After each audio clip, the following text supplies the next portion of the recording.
Hey everyone, Justin Punia here, the founder of the Agent Incubator. Today, we're going to be going over how to successfully qualify a lead for your real estate business.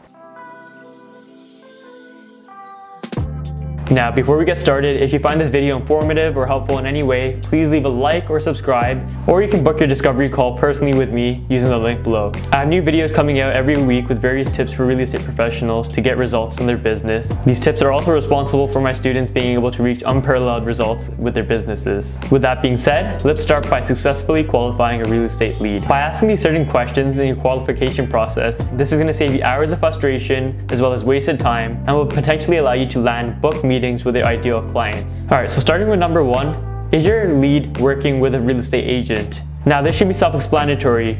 If you ask this question and your lead says that they are working with an agent, then this is a red flag right away. By continuing to work with this lead or talking to them, you could potentially be breaking laws and you could be wasting your time and the time of the person on the other side of the phone. Now, if this lead says no, that they're not working with anybody, I would still make sure to ask one more time by the end of the call just to be extra cautious, because you'd be surprised how many times people say no and then when you ask again, they end up saying yes, they are working with a real estate agent or they've signed something in the past 30, 60, 90 days. From here, you can explain that you're not going to be able to help them while they're under contract or working with another real estate professional. Alright, number two is location. I cannot stress this enough. It is extremely important that you understand where your lead lives and also where they're looking to buy or purchase a home. You don't want to chase every lead that comes your way regardless of where they live and where they are located and where they're looking, because this can definitely take a toll on how productive you are in your business. It's very essential that you pick a location that you want to work in and use a radius around that location and only work with clients that are working or live in that area. From this point on, you can ask your leads where they're located, and then from here, if they are in your radius,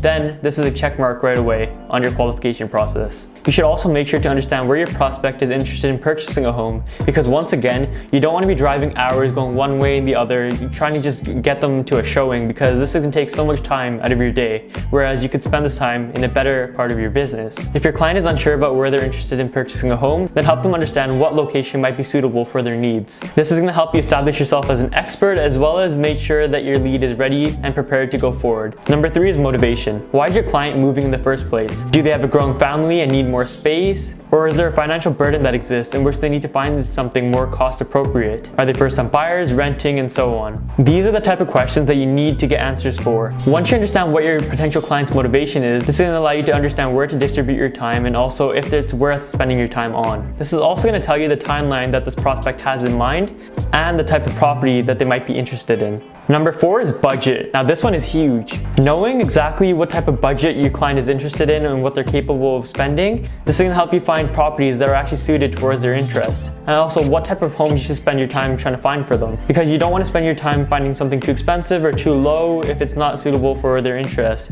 They're just not going to like it and you're going to waste extra time for no reason. Number five is pre-approval. So you've asked your prospect what type of budget works for them and they've told you, however, now it's time to make sure that this information is actually accurate. The majority of buyers require some form of financing in order to fulfill their purchase, and that's fine. You just need to make sure that they're eligible for the type of budget that they told you that they want to work with, and if not, then you can help them explain what they are capable of working with and then help them from there on. Now, if your prospect is already pre-approved, then hats off, because this is the ideal client that you want to work with. This shows you that they're serious about purchasing a home and have already taken the right steps in the process of purchasing a home. This is Justin Punia of Agent Incubator. See you next time.